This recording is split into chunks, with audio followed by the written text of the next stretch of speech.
Las hormonas son parte del juego. Los científicos estiman que hay más de 1000 hormonas que tienen un impacto decisivo en el funcionamiento de nuestro cuerpo, sin que ni siquiera seamos conscientes de ello. Todo está ligado a estos mensajeros. Nuestro proceso de envejecimiento, cuando queremos tener un hijo, el que nos podamos quedar embarazadas o no, el ejercicio físico y las emociones fuertes.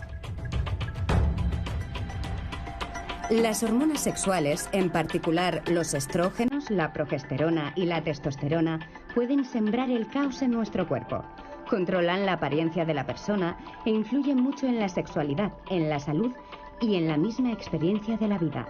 Cuando empiezan a fluctuar o a desaparecer, se puede tener una impresión de desajuste vital y es frecuente experimentarlo como una perturbación.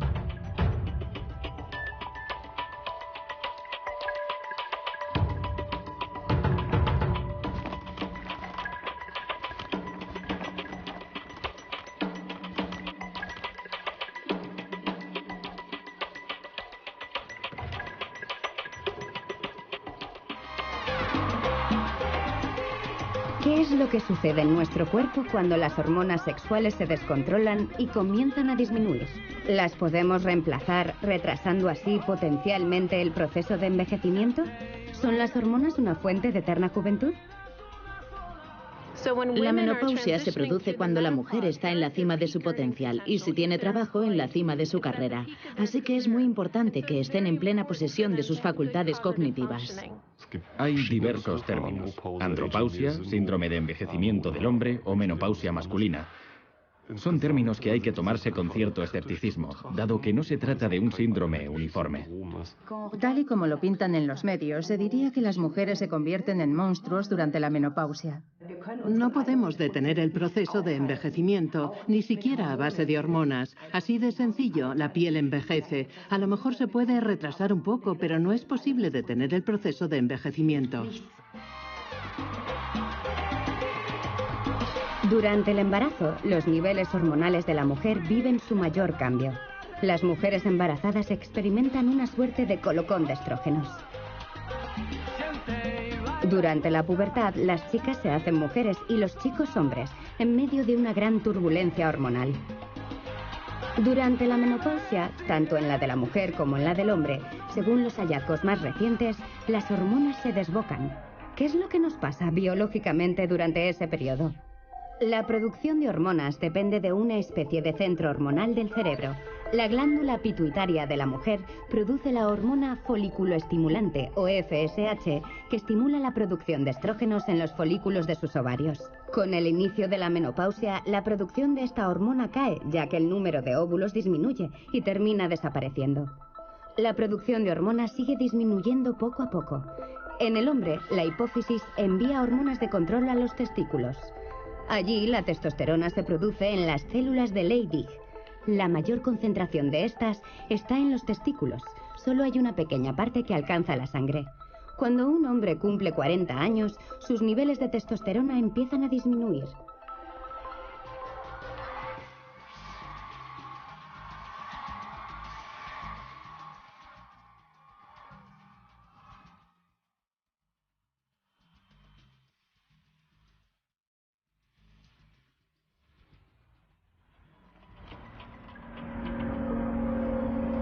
No puede volver a quedarse embarazada.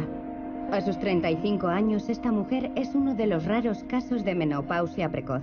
Es madre de un niño pequeño y fue un duro golpe enterarse de que ya nunca iba a poder tener más hijos.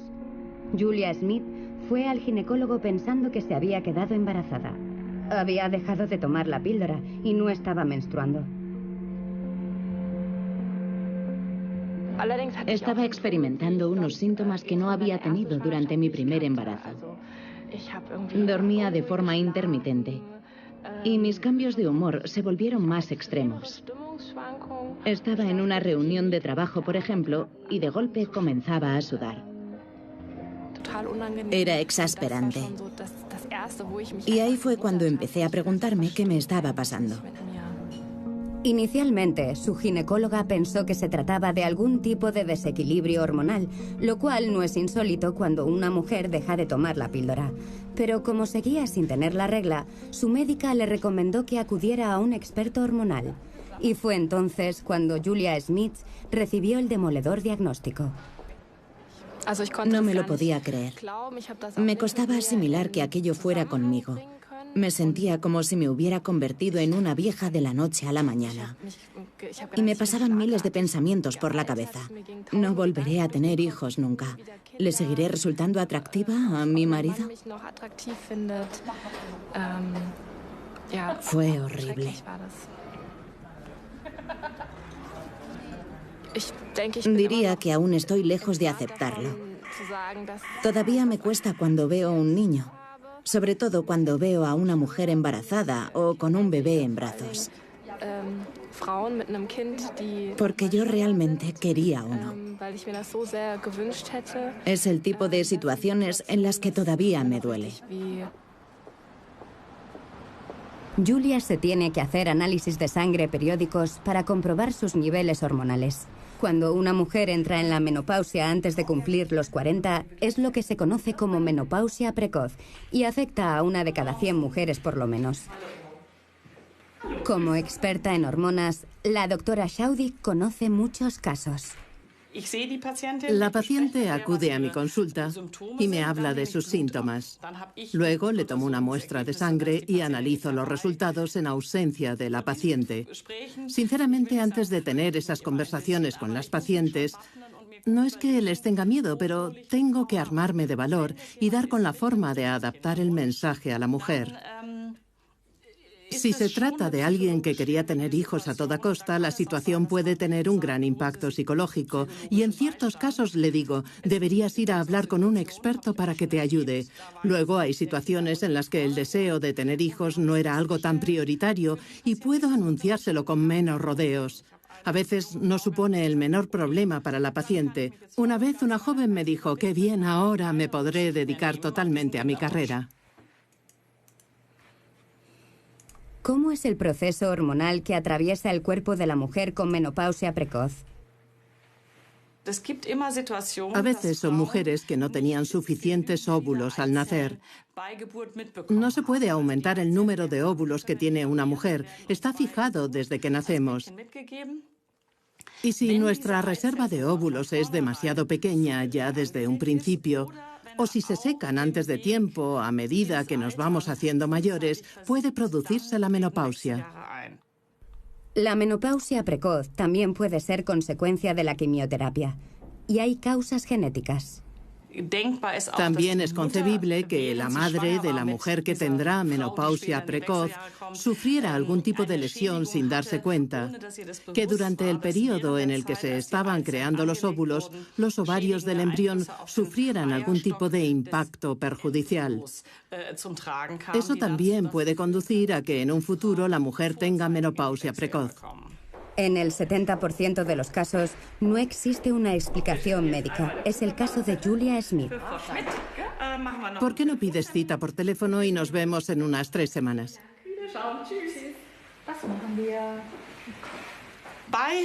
Todas las asociaciones de profesionales admiten que cuando se da una menopausia precoz, la mujer se tiene que someter a una terapia de reemplazo hormonal a largo plazo.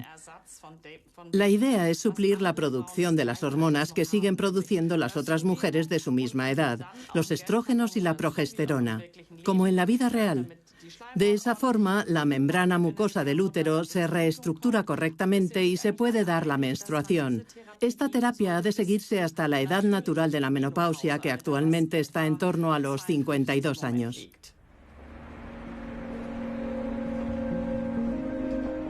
Los estrógenos son particularmente importantes para la fortaleza de los huesos. En particular, protegen a las mujeres jóvenes de la osteoporosis. Actualmente, las baby boomers están alcanzando la menopausia en Estados Unidos y Europa. Es un mercado muy grande y un campo inmenso para la investigación, ya que cerca de 1/3 parte de las mujeres la sufren. En Suiza, en el Hospital Inselspital de Berna, la doctora Petra Stute es la directora del Centro para la Menopausia. Está llevando a cabo una investigación de endocrinología ginecológica. Le interesa el papel de las hormonas femeninas durante la menopausia, una fuerza a tener en cuenta.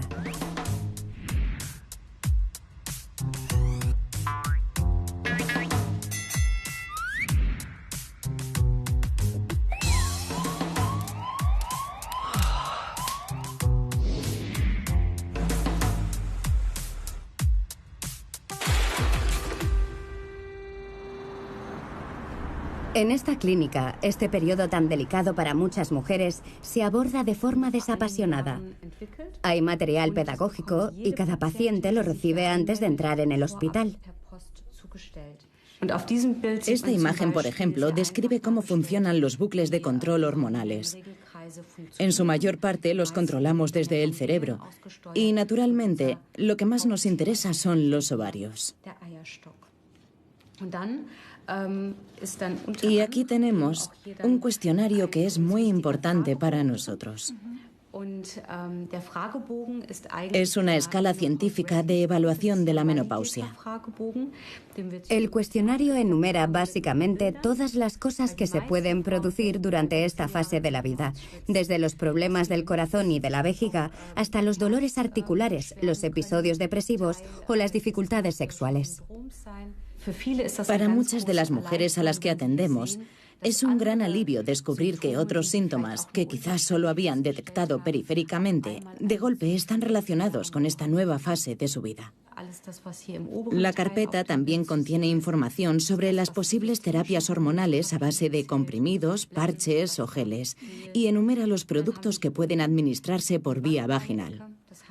Esto quiere decir que si el principal problema es de tipo genital, en muchos casos la terapia vaginal es suficiente.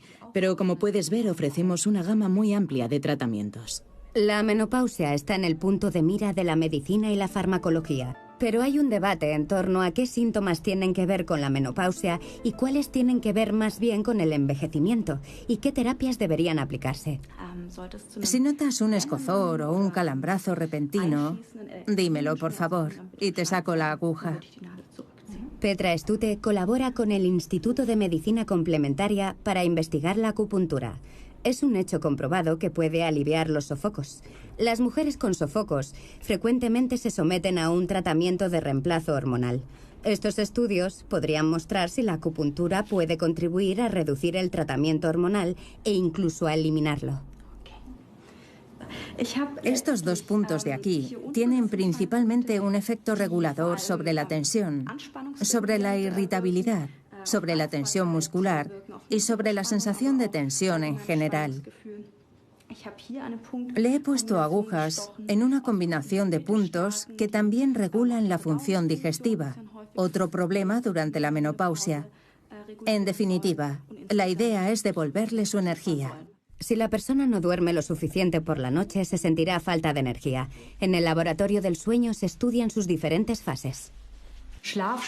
El insomnio se puede explicar por la carencia de estrógenos y también por el hecho de que ya no se produce progesterona en cantidad suficiente.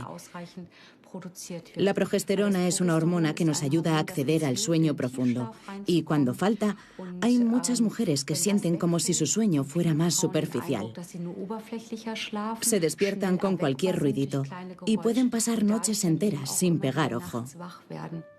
Los sofocos nocturnos pueden robarnos horas de sueño, pero no son los únicos responsables. Hay otras razones, tanto en hombres como en mujeres, que nos pueden impedir conciliar el sueño. La melatonina es la hormona del sueño por excelencia. Y cuando envejecemos, la producción de melatonina en la glándula pineal disminuye. Y es muy posible que el hecho de tener menos melatonina por la noche tenga un impacto en el sueño. Esto quiere decir que, más allá de las hormonas sexuales, hay toda una serie de ejes hormonales que se desplazan con la edad.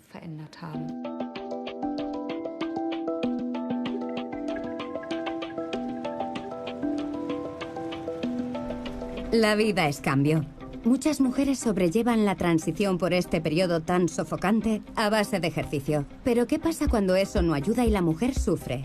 Los problemas de Connie Desais comenzaron hace 11 años, cuando le llegó la menopausia a los 53 años. Connie es una profesora muy entregada.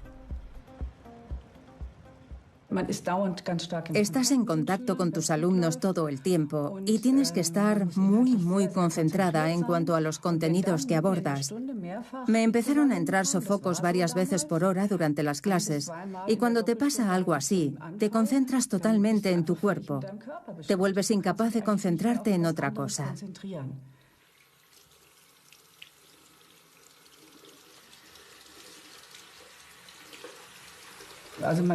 No te encuentras a gusto. No quieres ver a nadie durante un tiempo porque sudas muchísimo, por ejemplo, y eres la única que está sudando. Así que te da corte. Es evidente que algo le está pasando a esa mujer, pero por suerte mis alumnos fueron sumamente comprensivos. Se lo expliqué y les dije que era algo que les pasaba a las mujeres de mi edad y ya no se volvió a hablar del asunto. Aún así me seguía incomodando mucho. Connie probó toda clase de remedios para mantener a raya sus síntomas. Al principio hacía mucho ejercicio y bebía infusiones especiales. Luego probó suerte con los remedios homeopáticos, la acupuntura y productos a base de plantas, pero nada parecía ayudarle. Su ginecóloga, Gerlinde Birmelin, ha trabajado con muchas pacientes menopáusicas. Todas tenían sofocos, porque la parte del cerebro que regula la temperatura corporal y que está bajo control de los estrógenos se ha de adaptar primero a la pérdida de hormonas y eso puede variar de una mujer a otra. Siempre que las pacientes no presentan síntomas demasiado graves, yo prefiero tratarlas con remedios naturales. No planteo usar hormonas mientras la mujer no presente unos síntomas importantes que empiecen a mermar su calidad de vida, pero desde luego no es mi terapia preferida. Como estaba teniendo un impacto tan serio en mi vida y en particular en mi vida profesional, le pedí ayuda a mi ginecóloga. Y como digo, me recetó hormonas en pequeñas dosis que tuvieron un efecto fantástico.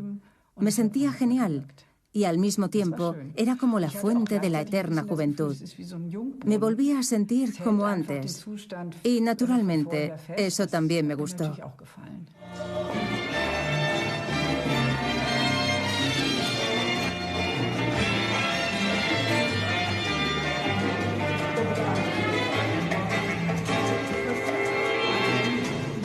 Las estuve tomando durante unos años, hasta que me diagnosticaron un cáncer de mama. No había ninguna conexión entre ambas cosas, eso me dijo mi ginecóloga en todo caso. Pero tampoco sé cómo habría sido si no hubiera tomado nunca esas hormonas. Pero las había tomado y tenía que dejar de tomarlas inmediatamente, porque el cáncer de mama es un tipo de cáncer que se alimenta de hormonas. El cáncer de mama es uno de los principales efectos secundarios.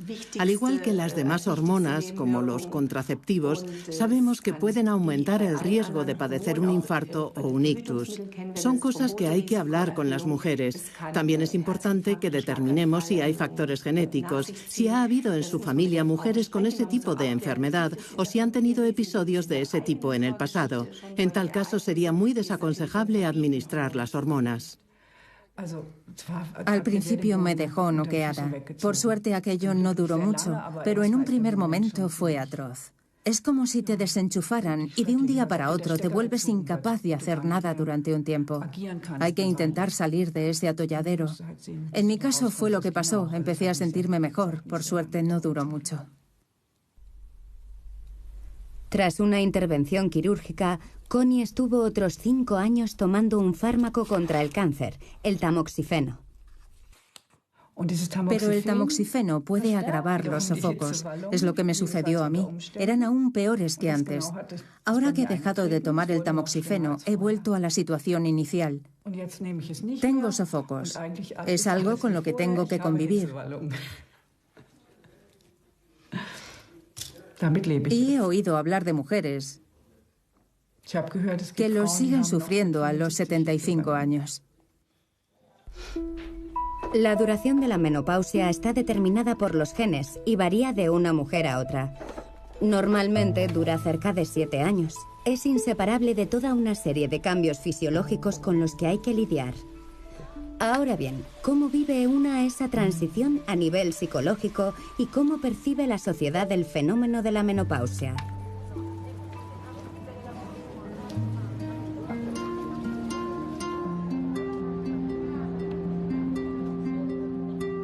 La socióloga Cécile Charlap ha entrevistado a muchas mujeres afectadas, preguntándoles cómo han vivido esa fase y cómo se perciben a sí mismas.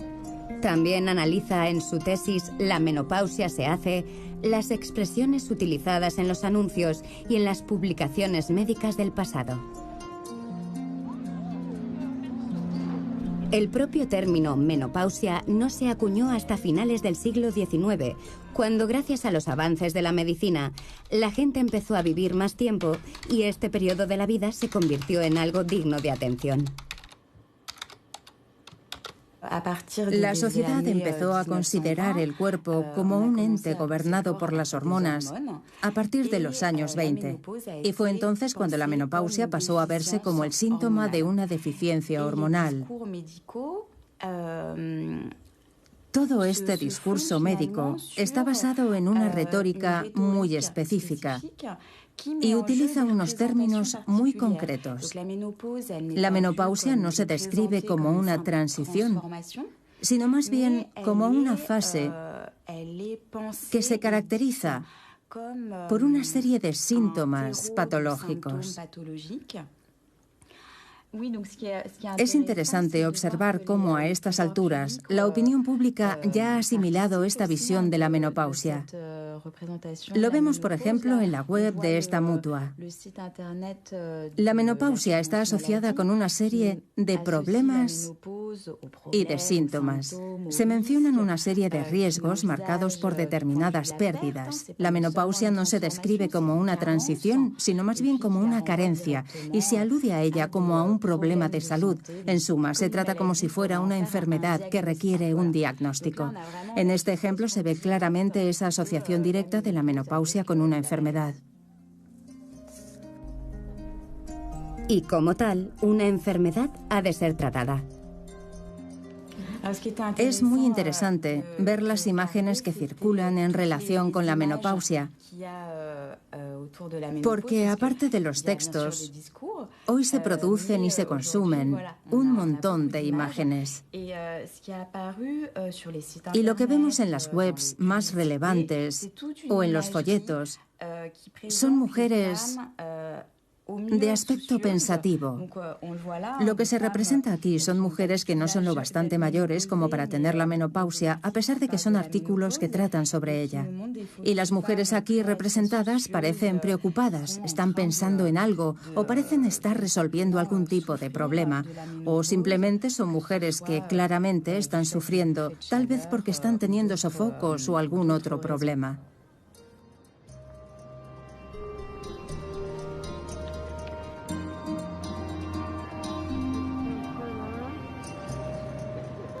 Todas las mujeres a las que he entrevistado tienen una experiencia similar. No todas tenían necesariamente los síntomas físicos, pero sí que se sentían deficientes, envejecidas, como si estuvieran perdiendo su feminidad y hubieran perdido toda oportunidad en el mercado del amor. Contrariamente a los hombres. Sí, son las cosas de las que me hablan todas.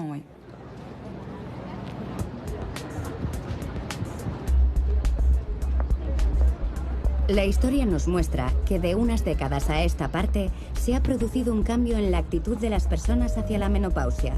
Ya en los años 60 se recetaban hormonas, pero raras veces para la menopausia.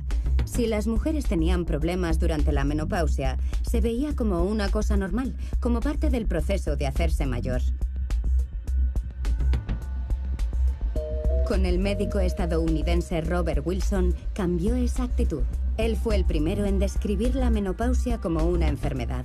A consecuencia de la disminución en la producción de estrógenos, el cuerpo de la mujer comienza a marchitarse, como asegura en su libro Femenina para siempre.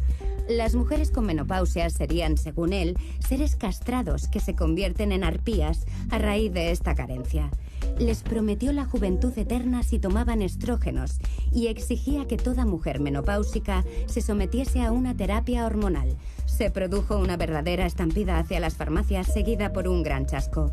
A comienzos de los años 70, cada vez más mujeres occidentales empezaron a tener cáncer cervical y la corazonada de la gente es que podía deberse a los estrógenos. Entonces se añadió progesterona a la terapia. La idea era evitar que proliferase la membrana mucosa de los ovarios y efectivamente el número de casos de cáncer disminuyó. En los años 80, el número de recetas de hormonas volvió a dispararse, ya que se suponía suponía que una terapia combinada a base de estrógenos y de gestágenos protegía a las mujeres de las afecciones cardiovasculares. Esta esperanza desapareció cuando en 2002 el mayor ensayo clínico de terapia hormonal en Estados Unidos tuvo que ser interrumpido. Los datos apuntaban a que el consumo de hormonas sintéticas aumentaba el riesgo de sufrir un infarto o un cáncer de mama. En su día causó un verdadero terremoto en la comunidad de los ginecólogos. Hasta ese momento habíamos creído siempre que el hecho de administrar hormonas durante la menopausia y más allá protegía a las mujeres del riesgo de sufrir un infarto. El ensayo clínico de la Iniciativa de Salud de la Mujer documentaba lo contrario. A raíz de aquello se empezaron a recetar muchas menos hormonas en todo el mundo. 10 años más tarde, una nueva interpretación de los datos ha vuelto a poner en entredicho los resultados. Se cree que pudieron participar muchas mujeres con sobrepeso y demasiado mayores, lo que pudo contribuir a falsear los resultados. Hace 3 o 4 años se volvió a evaluar ese ensayo clínico y resulta que en realidad el riesgo de sufrir un infarto no aumenta sensiblemente. Ahora, siempre que hablo con mis pacientes y las asesoro, les digo, vale, no te olvides de hacerte las pruebas de detección del cáncer de mama, pero básicamente ese es el único riesgo. Pero esa era justamente la principal preocupación de las pacientes. A finales de 2017 se volvieron a actualizar los datos de la Iniciativa de Salud de la Mujer. Y el resultado es que al fin y al cabo no hay un incremento en la morbilidad de las mujeres que han recibido las hormonas. ¿Hormonas sí o no? ¿La ingesta de hormonas sintéticas es perjudicial para nuestro cuerpo? Es un debate que lleva años dividiendo a la comunidad científica. Un debate que también involucra a los intereses del mercado y a los lobbies. ¿Con qué resultados se encontrarán las mujeres en un futuro próximo? Mientras tanto, se dice que si una mujer siente muchas molestias, debería tomar hormonas durante un periodo lo más corto posible y en pequeñas dosis. Ante el miedo que generan las hormonas sintéticas, se están imponiendo las llamadas hormonas bioidénticas, cuya estructura es idéntica a la de las hormonas producidas por el cuerpo. Las fabrican compañías farmacéuticas, pero no a base de agentes naturales como sugiere el prefijo bio.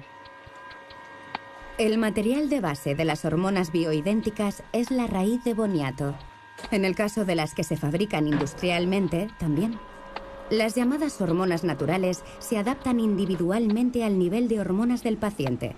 Supuestamente no tienen efectos secundarios, pero se recomienda a las mujeres que se hagan pruebas periódicamente o que se hagan test de saliva que han de costearse ellas mismas. En Europa, estas hormonas naturales se compran con receta, pero en Estados Unidos se venden sin receta y potencialmente en dosis demasiado bajas. Y ahí es donde estriba el riesgo, según la doctora Maki, una psiquiatra de Chicago. Se refiere a los primeros ensayos clínicos realizados con hormonas bioidénticas. La razón por la que se receta progesterona a las mujeres, además de los estrógenos, es para proteger su útero del riesgo de cáncer. En esos casos es muy importante que las mujeres tomen una dosis suficiente de progesterona. Uno de los motivos de preocupación que suscita la terapia de hormonas bioidénticas compuestas es que las mujeres no siempre toman la dosis de progesterona que necesitan. De hecho, la Sociedad Norteamericana de la Menopausia publicó un estudio que había encontrado indicios de que las mujeres que optaban por someterse a la terapia de hormonas bioidénticas tenían una tasa elevada de cáncer de endometrio. La progesterona bioidéntica no es tan efectiva ni de lejos como los gestágenos, es decir, la variante sintética. Y en Estados Unidos, esta solo se puede obtener con receta. Pero ¿y los remedios a base de hierbas? ¿Ayudan a las mujeres que padecen molestias? De un tiempo a esta parte me está costando dormir y sudo mucho. Podría ser insomnio. ¿Tienes otros síntomas? A veces me pongo de mal humor de repente, sin previo aviso. Me vengo abajo sin razón aparente. Te puedo ofrecer un tratamiento natural para empezar, cimicífuga. Las pacientes suelen tolerarlo bien. ¿Y eso contiene hormonas? No, es un producto completamente libre de hormonas. Además, la cimicífuga no tiene efectos hormonales. No puede decirse lo mismo de todos los productos a base de hierbas. La soja o el extracto de trébol rojo contienen isoflavonas, sustancias muy similares a los estrógenos. No se ha investigado todavía lo suficiente si estos estrógenos vegetales ayudan o no, cosa que sí se ha hecho con la cimífuga. En particular, las mujeres con cáncer de mama y que requieren una terapia antiestrógenos no saben si pueden tomar productos a base de cimífuga.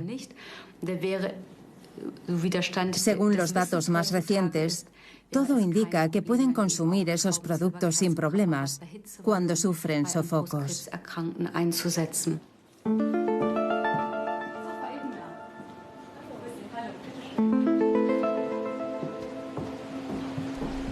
Otras investigaciones recientes se han interesado por los hombres que también experimentan una serie de cambios hormonales. Los tipos duros también lloran.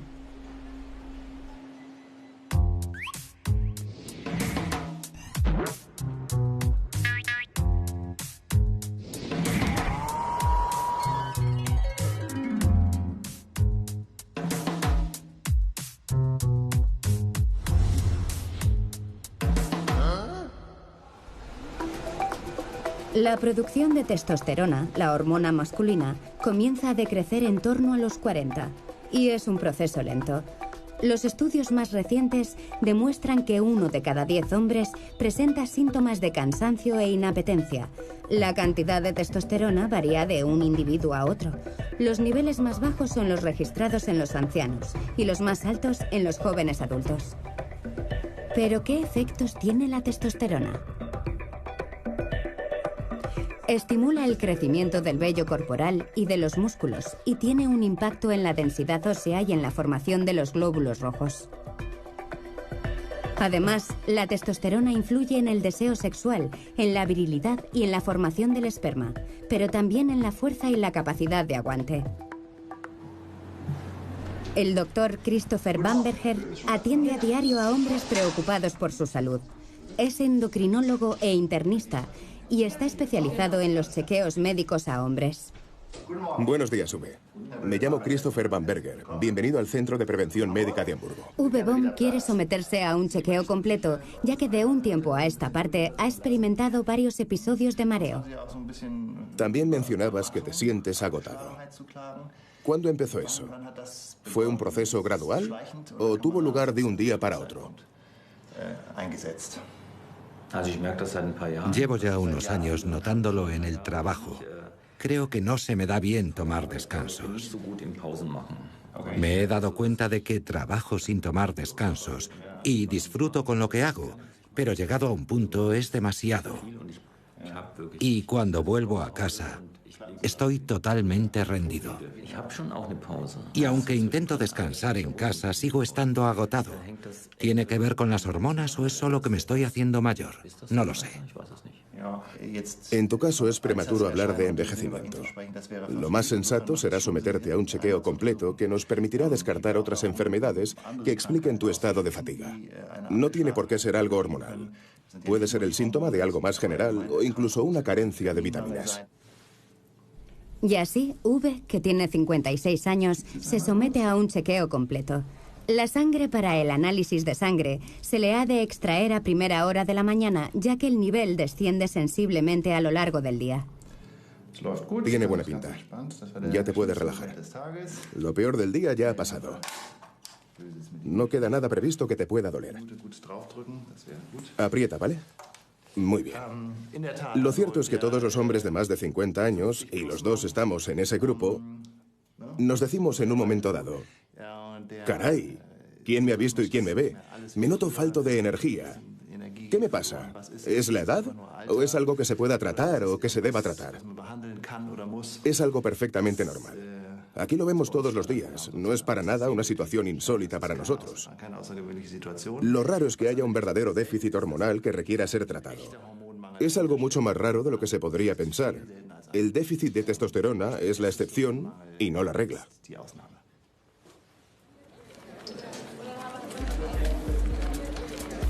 El profesor Robin Haring enseña ciencias comparadas de la salud en Rostock, Alemania. Es epidemiólogo y evalúa los estudios actuales sobre temas como el de la testosterona. Intenta hacer predicciones sobre la posible eficacia de las terapias para la deficiencia hormonal. Hay muchos síntomas asociados con un nivel bajo de testosterona. Empieza con una falta de motivación y de concentración y con una fatiga generalizada. Y después van apareciendo los síntomas sexuales, la disfunción eréctil, etc. Y luego están los problemas urológicos. Hay toda una gama de síntomas, lo cual lo complica todo porque no hay nada específico. Los estudios no han podido demostrar ninguna conexión clara entre los síntomas y la testosterona. Esta es la conclusión de un ensayo que duró 10 años y en el que tomaron parte 2.000 hombres del centro de Alemania. El foco, la conexión entre testosterona y ciertas enfermedades del hombre, especialmente las cardiovasculares. Ventrículo izquierdo y ventrículo derecho. Se observó un vínculo entre la testosterona y varios factores de riesgo, concretamente la obesidad, la diabetes y el síndrome metabólico. Y se pudo ver que los hombres con un bajo nivel de testosterona están más expuestos a estos factores. A consecuencia de ello, se planteó la hipótesis de que un bajo nivel de testosterona podría ser un riesgo para la salud. Investigamos esa pista activamente y se demostró que un bajo nivel de testosterona no es la causa, pero sí tiene que ver con el hecho de que cuanto mayor es un hombre, más se expone a que se den esos factores de riesgo, lo que a su vez disminuye los niveles de testosterona.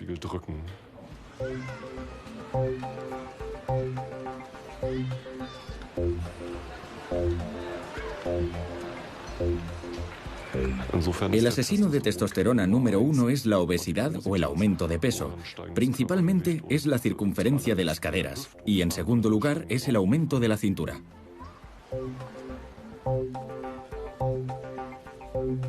Antiguamente se pensaba que era grasa muerta que se acumulaba en torno a las caderas. Luego se descubrió que es una grasa metabólicamente activa que transforma la testosterona en estrógenos. Así pues, la grasa estomacal es una fábrica de hormonas muy activa metabólicamente.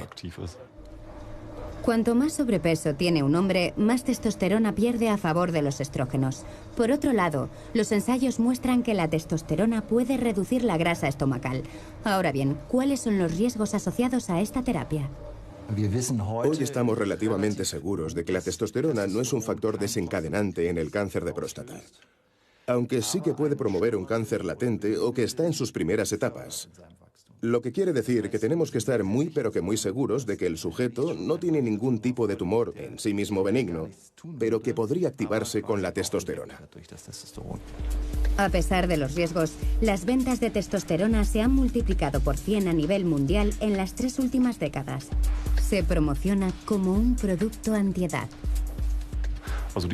Los ensayos más recientes con testosterona se han hecho en Estados Unidos y se publicaron a principios de este año bajo el nombre de ensayos T. Fue toda una gama de ensayos clínicos en los que se estudió a 800 hombres y los efectos de la testosterona en su calidad de vida, sus factores cardiovasculares y sus síntomas sexuales. ¿Está el vaso medio vacío o medio lleno? Las pruebas tampoco apuntan a que esta terapia tenga un efecto claro. Todavía no se ha zanjado si el tratamiento a largo plazo aumenta el riesgo cardiovascular. Aunque los hombres aseguraron haber experimentado un aumento de la libido, esta volvió a descender al cabo de unos meses. Uno de los efectos positivos fue un aumento de la densidad ósea. Ya tenemos los resultados del análisis. V no tiene déficit de testosterona. Tiene déficit de una hormona diferente, la DHEA, una hormona precursora de la testosterona que puede producirse sintéticamente o bioidénticamente. De unos años a esta parte, se ha usado para tratar el proceso de envejecimiento y además posee rasgos que tienen un efecto antidepresivo. La DHEA es un compuesto que se conoce desde hace más de 50 años. Por eso, la patente ya ha expirado, o sea, que no le interesa demasiado a la industria farmacéutica. No es innovadora. Por eso, quien comercializa la DHEA son las compañías farmacéuticas que producen medicamentos con receta. En la era de los tratamientos antiedad, se han especializado en las fórmulas endocrinológicas, tónicos capilares que contienen hormonas, cápsulas de DHEA, testosterona y geles para combatir las arrugas. Todo ello en dosis individualizadas. Mientras el carrusel hormonal siga girando, seguirán apareciendo estas modas en el campo científico. Un día es tal hormona, al día siguiente es tal otra, y las pruebas con DHEA son todavía menos concluyentes. Apenas existen indicios de que esa terapia tenga efectos reales. En Ámsterdam se celebra la conferencia de la Sociedad Europea de Menopausia y Andropausia. La andropausia se debe a un descenso del nivel de testosterona en el hombre a partir de cierta edad. Voy a hablar del reemplazo de testosterona en el hombre maduro, de sus beneficios y sus riesgos. Y voy a hablar de los síntomas de la andropausia en términos de síndrome metabólico. El tema central de la conferencia es el aumento de la calidad de vida de los afectados. El mundo científico se esfuerza por extender la longevidad en el marco de una sociedad envejecida. Científicos de 160 países intercambian información. La salud y la vitalidad son atributos populares, también para algunos jóvenes que compran testosterona ilegalmente en Internet. Yo sigo pensando que la testosterona es un fármaco y como tal solo se debería recetar por un buen motivo. Hay jóvenes que usan la testosterona para ganar masa muscular, es decir, por un motivo estético. No creo que sea un uso justificado. Es un fármaco, un tratamiento, y como tal debería usarse solo con receta. ¿Reemplazo hormonal, sí o no? Es un debate apasionado en la comunidad científica. Otra de las cuestiones es cómo abordan la menopausia a otros grupos culturales. A escala mundial hay más de 500 millones de mujeres con menopausia. En su mayoría, las mujeres turcas prefieren recurrir a remedios naturales para aliviar sus sofocos y a remedios tópicos para la sequedad vaginal. En mi país, la mayor parte de las afectadas tiene dolores lumbares y también insomnio y en general trastornos del sueño. Por otra parte, más del 90% de las mujeres con menopausia tiene una disfunción sexual. Sin embargo, es un tema tabú, del que no se habla. En la India, la situación, por lo que respecta a los sofocos, varía en función de la población. Las mujeres que viven y trabajan en zonas rurales no se ven tan afectadas porque suelen desempeñar actividades al aire libre y están acostumbradas al calor y esas cosas. Son las mujeres que trabajan en oficinas con aire acondicionado las que más sufren por los sofocos, sobre todo las que tienen problemas psicológicos a raíz de la menopausia, lo que no hace más que empeorar su situación. Pauline Mackey es profesora. Enseña en el Departamento de Psiquiatría y Psicología de la Universidad de Chicago. Su principal interés es comprender cómo las mujeres experimentan la menopausia a nivel emocional. Lo que observamos es que es muy común que las mujeres vean empeorar su estado de ánimo durante la transición menopáusica. La mayoría de las mujeres no llega a sufrir una depresión clínica. Solo hay una minoría, pero son casos muy severos. Así pues, ¿quién es más vulnerable a estos trastornos depresivos en la transición menopáusica? Sobre todo son las mujeres que ya habían tenido episodios de depresión grave previamente. ¿Hay maneras de salir de esta situación vital que a menudo se percibe como una crisis, aparte de tomar fármacos que puedan alterar el estado de ánimo? En Estados Unidos se ha aprobado el uso de un antidepresivo, la paroxetina, en pequeñas dosis para tratar los sofocos, pero no tiene demasiado efecto. Aparte, hay otros enfoques muy importantes que son de tipo no farmacológico. Y creo que una de las herramientas más prometedoras es la terapia cognitivo-conductual, que permite aliviar las molestias que sufre la mujer con los sofocos. Está probado empíricamente con pruebas controladas aleatorizadas. Y el resultado es que la mujer cambia, por así decirlo, sus creencias sobre los sofocos y deja de verlos como una cosa catastrófica. Y es un resultado continuado. La eficacia de esta terapia prosigue haga lo que haga la mujer. Así que no tienen que estar tomando una pastilla continuamente para sentirse mejor. Los estudios más recientes aseguran que aparte de la terapia cognitivo-conductual, la hipnosis es eficaz. Todavía no se han llevado a cabo estudios sobre si la hipnosis puede ayudar a los hombres andropáusicos. Pero sí hay noticias sobre otra cuestión importante, la de si la pérdida prematura del cabello se debe a un nivel bajo de testosterona.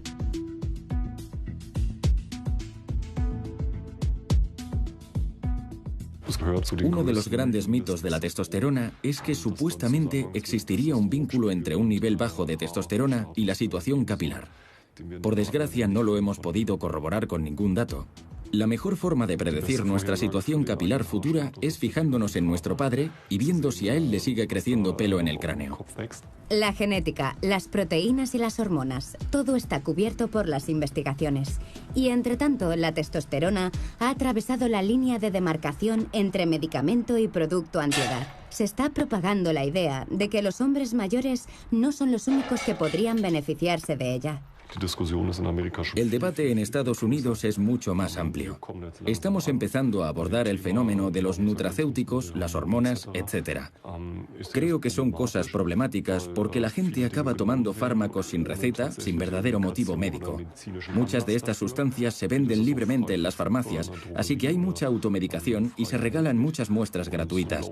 Pero no hay un profesional que se preocupe por los valores de base del paciente, por cuál es el objetivo de la terapia y por lo que ocurre durante el tratamiento.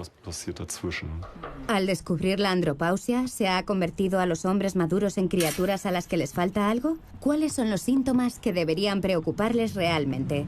Los escépticos hablan de tráfico de enfermedades, o sea, de enfermedades inventadas. Hablamos de tráfico de enfermedades cuando se trata de diseñar un cuadro clínico basado en problemas que en realidad se deben al envejecimiento y se tratan con una medicación específica. La cuestión subyacente es la siguiente: ¿de verdad merece la pena tratar esos problemas médicamente o no sirve de nada? El deseo de permanecer jóvenes y sanos radica en una sociedad que exige un rendimiento máximo de todos sus miembros y que no tienen especial estima a sus mayores.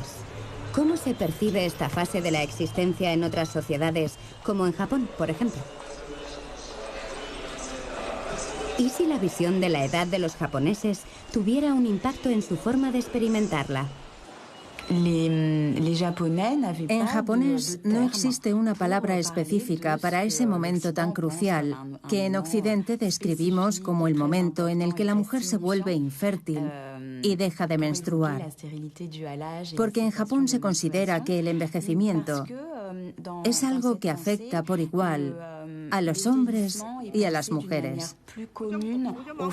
Desde esa perspectiva, que una mujer deje de sangrar todos los meses y no pueda quedarse embarazada es comparable con que le salgan canas a uno o adopte una postura más encorvada. El Japón tradicional está cambiando rápidamente. Los estilos de vida están convergiendo y con ellos la percepción del envejecimiento y de la menopausia.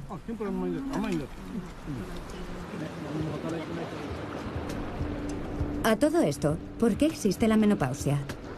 La razón por la que las mujeres se vuelven infértiles mucho antes del fin de su vida es algo que ha sido investigado por científicos de todo el mundo. Algunos creen que la menopausia es un fenómeno reciente y se debe a que ahora vivimos más años.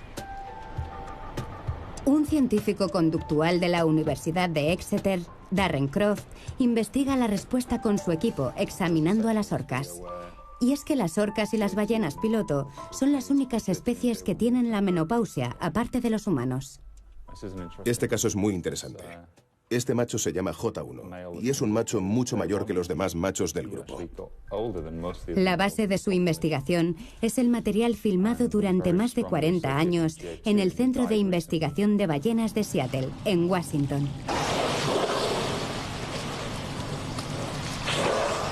Hay una hembra en particular que ha sido observada en el marco de este estudio durante más de 40 años.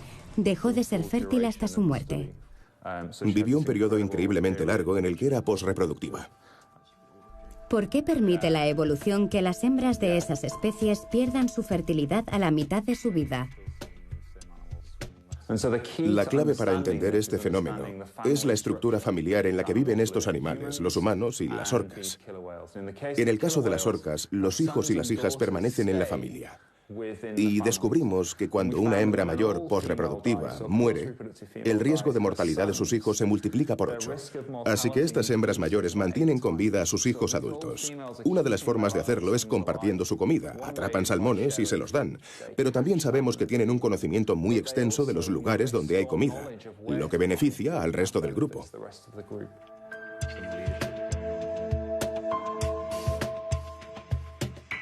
Las hembras más veteranas lideran los grupos.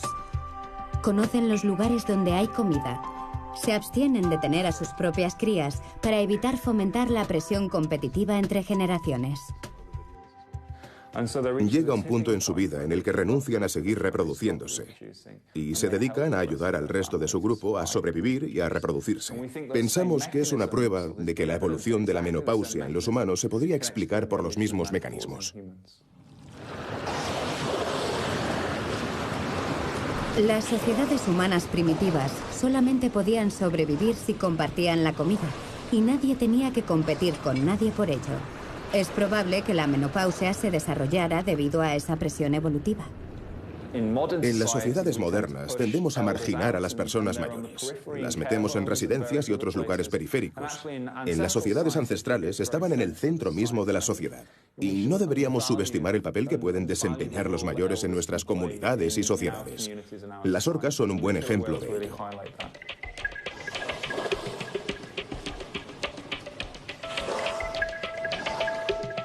Tal vez logremos aceptar mejor esta etapa de la vida si volvemos a respetarla más.